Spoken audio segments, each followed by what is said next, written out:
নামাজ এমন একটি ইবাদত যে ইবাদতের ব্যাপারে এত কঠিনভাবে বলা হয়েছে যে আল্লাহ তাবারক ওয়া তাআলা এই নামাজকে কোরআনে পাকে ৮২ বার নির্দেশনা এসেছে নামাজ পড়ার জন্য। কোন ফরজের ব্যাপারে এভাবে বারবার বলা হয় নাই, যতবার নামাজের ব্যাপারে কোরআনে পাকে বলা হয়েছে। নামাজ মুসলমান এবং বেঈমান এর মধ্যে পার্থক্য করে দেয়। নামাজ এখন একটি ইবাদত। আল্লাহ বলেন ইন্নাস সালাতা তানহা আনিল ফাহশাই ওয়াল মুনকার, নিশ্চয়ই নামাজ সমস্ত খারাপ কাজ থেকে পাপ কাজ থেকে বিরত রাখে। নামাজ এখন একটি ইবাদত যে ইবাদতটা বন্দার সাথে আল্লাহর সাথে ডাইরেক্ট কথোপকথন হয়, আল্লাহর সাথে বন্দার সাথে ডাইরেক্ট সম্পর্ক সৃষ্টি করে দেয়। যেমনি ভাবে আল্লাহর হাবিব মেরাজের রাত্রিতে আল্লাহর সাথে লামকানে গিয়ে সরাসরি কথা বলেছেন, এমনি ভাবে একজন মুমিন আল্লাহর সাথে ডাইরেক্ট কথাবার্তা হবে এই নামাজের মাধ্যমে। এই জন্য বলা হয়েছে আসসালাতু মেরাজুল মুমিনিন, মুমিনদের জন্য মেরাজ হলো এই নামাজ। যেমন আমরা সূরা ফাতিহার মধ্যে পড়ি ইয়্যাকা না'বুদু ওয়া ইয়্যাকা নাস্তাঈন, আল্লাহ তোমারই আমরা ইবাদত করি এবং তোমারই কাছে আমরা সাহায্য চাই। ইহদিনাস সিরাতাল মুস্তাকিম বলি, আল্লাহ আমাকে তুমি সিরাতুল মুস্তাকিম সহজ পথে পরিচালিত করো, অর্থাৎ জান্নাতের পথে পরিচালিত করো। এবং আল্লাহর সাথে বন্দার সাথে ডাইরেক্ট কথাবার্তা নামাজের মধ্যে হয়।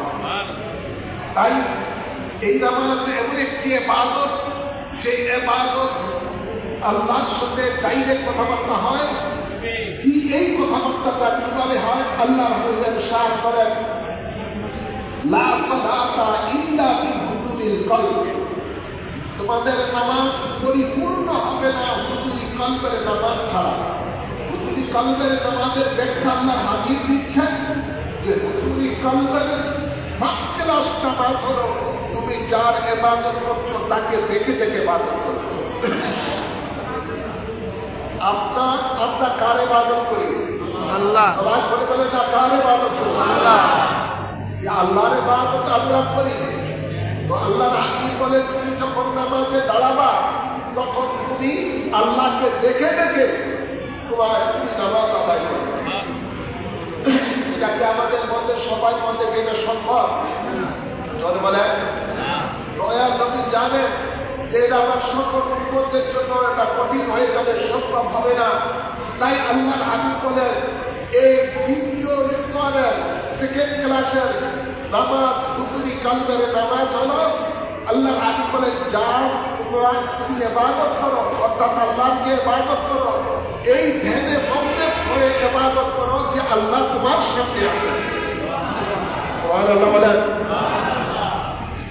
আল্লাহ আমাদের সামনে আছেন, আল্লাহ সামনে আছেন। এই ধ্যানে মগ্ন হয়ে যখন আপনি আল্লাহর সামনে রুকুতে চলে যাবেন সুবহানা রাব্বিয়াল আলা, তখন এই আল্লাহর সাথে আপনার সাথে সিজদায় যখন বলবেন সুবহানা রাব্বিয়াল আলা, আলাকে যখন আপনি সিজদায় বলবেন তখন আল্লাহ এই ধ্যানে মধ্যে আল্লাহর দিকে স্মরণ করে আপনি চিন্তা করবেন যে আল্লাহ আপনার সামনে আছে।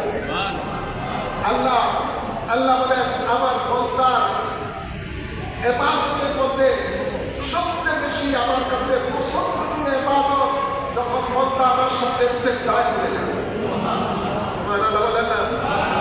বান্দা যখন আল্লাহর সামনে সিজদায় পড়ে যায় ওই সিজদাটা আল্লাহর কাছে সবচেয়ে বেশি বান্দার এই ইবাদতের মধ্যে বান্দার ইবাদত মধ্যে আল্লাহর কাছে প্রিয়। সুতরাং এই মেরাজ যেমনিভাবে আল্লাহ হাবিবের সাথে আল্লাহর কথোপকথন হয়েছে, মুমিনেরও এমনিভাবে মেরাজ হবে নামাজের মধ্যে। কিন্তু বড় আফসোস যে এই হুজুরি কলবের নামাজ না পড়ার কারণে আজ আমরা নামাজ পড়ি, নামাজের মধ্যে আমাদের মজা নাই, নামাজের মধ্যে আমাদের মজা নাই। আমরা নামাজ কতক্ষণ শেষ করে এই মসজিদ থেকে বের এইতে আমরা ব্যতিব্যস্ত হয়ে যাই। কবির খেয়াল করে শুনুন, এই নামাজ এমন একটি ইবাদত, যে ইবাদতের মাধ্যমে আপনার গুনাহগুলো চলে যায়। আপনি যখন নামাজের জন্য ওযু করবেন, এই ওযুর দ্বারা আপনার সগীরা গুনাহগুলো মাফ হয়ে যাবে। যখন আপনি নামাজে দাঁড়াবেন, তখন ফেরেশতারা ডাক দেবে, আল্লাহ তোমারই বান্দা তোমারই ইবাদত করার জন্য দাঁড়িয়েছে, তার ওযুর দ্বারা তো তার সগীরা গুনাহগুলো মাফ করে দিয়েছো, এখন তার কবিরা গুনাহগুলো আমলনামার মধ্যে রয়েছে। আপনি যদি বলেন বলে সে পাক সাফ হয়ে তোমার ইবাদত করো, তার সঙ্গে কবিরা গুনাহগুলো তার কাঁধের থেকে সরিয়ে রাখো। আল্লাহ হুকুম দিবেন, তাই করো। যখন নামাজ শেষ